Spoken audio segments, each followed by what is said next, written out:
Historia, primer grado. Bloque 3. 22. Globalización cultural. Las culturas en el contexto de la globalización.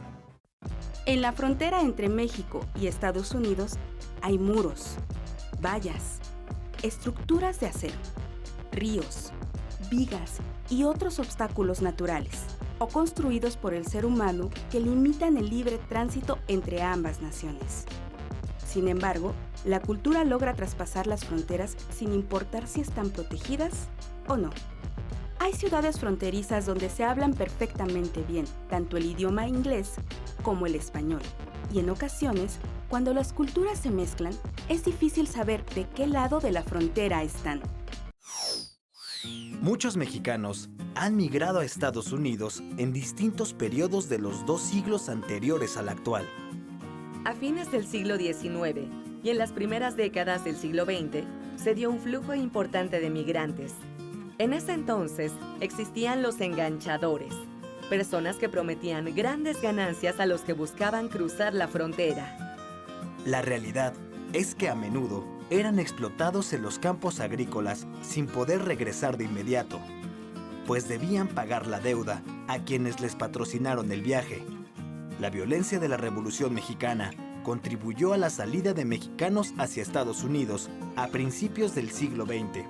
Para remediar la escasez de mano de obra provocada por la Segunda Guerra Mundial, Estados Unidos inició el programa Bracero, mediante el cual contrataba trabajadores mexicanos de manera legal y temporal para trabajar en la agroindustria y los ferrocarriles.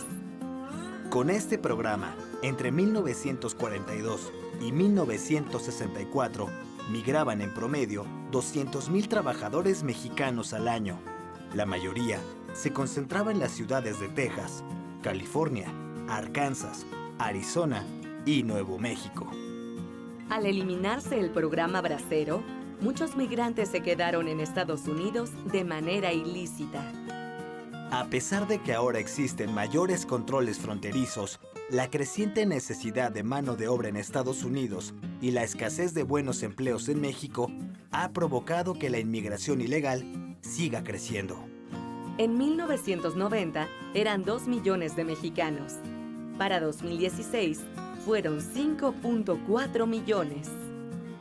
Los mexicanos que llegaron a Estados Unidos con el programa Bracero son migrantes de primera generación.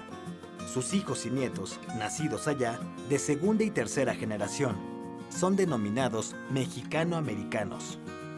La mayor parte de estas generaciones viven en Illinois, Indiana, Michigan, Ohio, Nueva York, Texas, Nuevo México, Arizona, California, Colorado, Georgia, Nevada y Washington.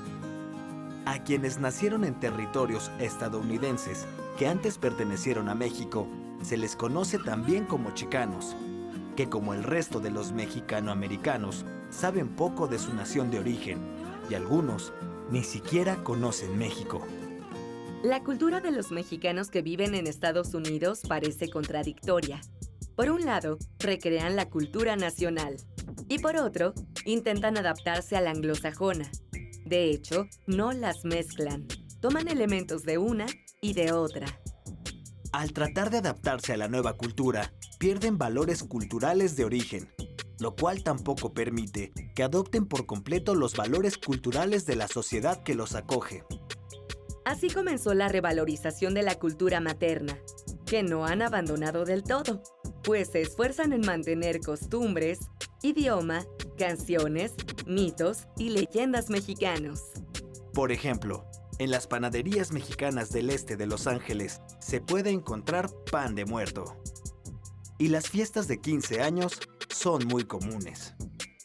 El convivir con ambas culturas ocasiona que las personas retomen elementos de una o de otra y los vivan de manera paralela. Por ejemplo, en los juegos infantiles es posible escuchar indistintamente a la víbora de la mar y London Bridge.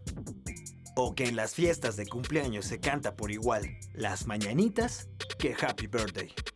En cuanto a la religión, Algunos migrantes conservan sus propios símbolos, como la veneración a la Virgen de Guadalupe, y otros se inclinan por religiones protestantes. La tortilla, elemento característico de la gastronomía mexicana, es consumida por varios sectores de la población, aunque en ciertos lugares colorean la masa para hacerla más atractiva.